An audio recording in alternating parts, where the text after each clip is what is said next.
Shalom, selamat jumpa kembali subscriber dan viewers. Kita belajar kembali firman Tuhan. Saudara, tahukah saudara sifat apa yang paling dimurkai oleh Allah, saudaraku? Ya, saudara tahu sifat yang paling dimurkai Allah itu adalah kesombongan, saudaraku. Dan hal itu sudah tertuang di dalam firman Tuhan yang bisa kita baca di Yesaya 2 ayat 12. Ya, kita dengarkan. Yesaya 2 ayat 12. Sebab Tuhan semesta alam menetapkan suatu hari untuk menghukum semua yang congkak dan angkuh, serta menghukum semua yang meninggikan diri supaya direndahkan. Ya, perhatikan baik saudaraku, di sana dikatakan suatu hari, saudaraku.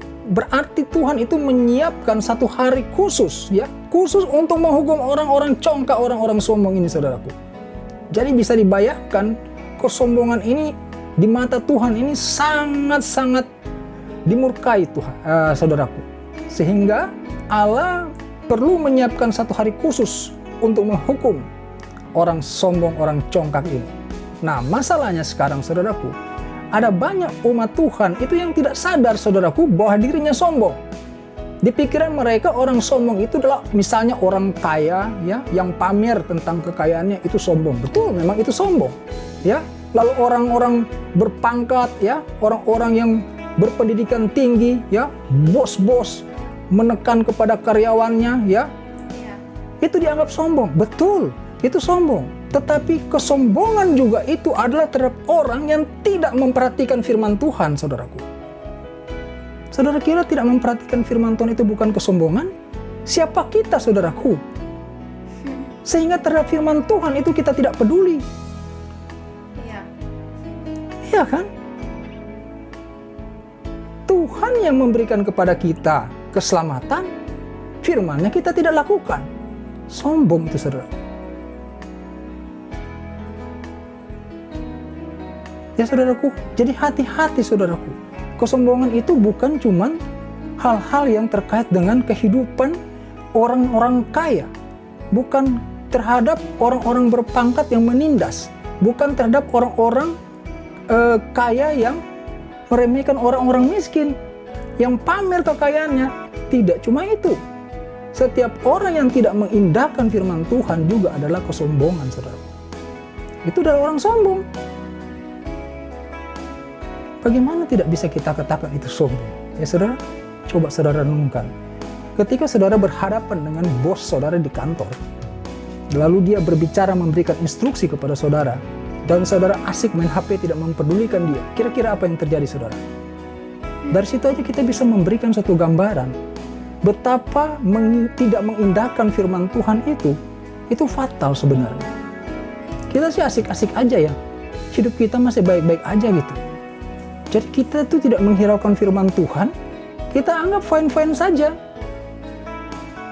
Tapi perhatikan firman Tuhan tadi. Ada suatu hari nanti saudara akan berhadapan dengan Tuhan muka lewat muka, dan dia akan menghukum saudara oleh karena faktor kesombongan itu. Ini mengerikan, ya, saudara.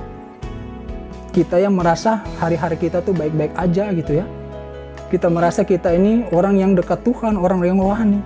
Tetapi kita yang tidak melakukan firman Tuhan, ini orang sombong, saudaraku. Sekali lagi, orang sombong, saudaraku. Firman Tuhan tidak kita lakukan, apa nggak sombong, saudaraku?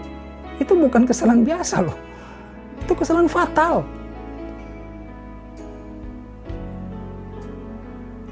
Setuju nggak, saudaraku?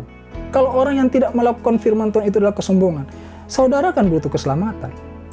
Yesus sudah berkorban sedemikian rupa supaya saudara beroleh keselamatan. Firman-Nya tidak saudara lakukan. Sombong nggak, saudara? Siapa? Saudara gitu loh. Iya kan? Jadi ini adalah suatu hal yang betul kita harus hati-hati, ya, saudaraku. Berjuanglah untuk melakukan firman Tuhan. Sesederhana apapun, ya, firman Tuhan yang sudah kita ketahui, berusahalah saudara untuk melakukan. Sejak kecil barangkali saudara sudah menjadi seorang Kristen dan sudah banyak mendengar firman Tuhan. Mulailah untuk melakukannya, saudaraku. Firman Tuhan mengatakan misalnya, jangan khawatir dengan apa yang hendak kau makan, hendak kau minum. Itu dilakukan, saudaraku. Kekhawatiran itu kita lawan. Ya. Ada banyak firman Tuhan yang saya percaya saudara sudah dengarkan. Jadi jikalau firman Tuhan yang sudah kita dengarkan itu belum kita laksanakan dengan kesungguhan hati, mulailah untuk melakukan. Karena hal itu jika tidak dilakukan, maka kita adalah orang sombong, di mana Allah sudah berfirman di dalam Yesaya 2 ayat 12 tadi, ya, Dia menyediakan satu hari untuk menghukum semua yang congkak dan sombong agar direndahkan. Demikian pemberitaan firman Tuhan ini, kiranya memberkati saudara. Haleluya, amin.